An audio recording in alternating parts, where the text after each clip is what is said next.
মা আজকে কি রান্না করেছো? শুভ দুপুর বন্ধুরা, সবাই কেমন আছো? আশা করি সবাই ভালো আছো, ভালো থেকো, এটাই সবসময় কামনা করি ভগবানের কাছে। দেখো আজকে কি কি রান্না করেছি তোমাদের সঙ্গে একটু শেয়ার করে নিচ্ছি। এই যে ভাত, গরম গরম ভাত একদম, এই যে দেখো ধোয়া উঠছে। বাহ। আর হলো করেছো? করেছি এই যে পাট শাক, রসুন কাঁচা লঙ্কা দিয়ে পাট শাক করেছি, ঝোল ঝোল ঝোল ঝোল। হ্যাঁ, আর করেছি এই যে চিংড়ি মাছ, চিংড়ি মাছের ভাপা করেছি। আমার ছেলে আগের দিন বলেছিল একটু মাখা মাখা করে করবে, আজকে একদম মাখা মাখা করে চিংড়ি মাছের ভাপা করেছি। আর করেছি এই যে ল্যাঠা মাছের তেল ঝাল। ল্যাঠা মাছের তেল ঝালটা ওর বাবা খুব খেতে ভালোবাসে, ল্যাঠা মাছের তেল ঝাল করেছি।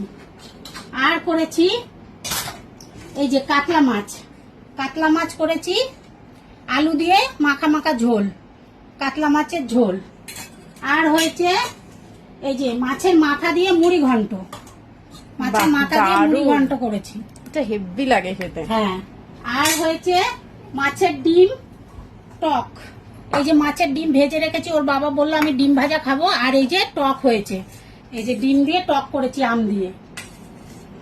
এটাই হলো আজকে দুপুরের লাঞ্চ আমাদের। আজকে অনেক মেনু হয়েছে আমাদের। আজকে আমাদের অনেক মেনু হয়েছে। সবার কিরকম লাগলো একটু লাইক কমেন্ট শেয়ার করো, আর আমাদের পেজটা ফলো করো। শুভ দুপুর বন্ধুরা, ভালো থেকো।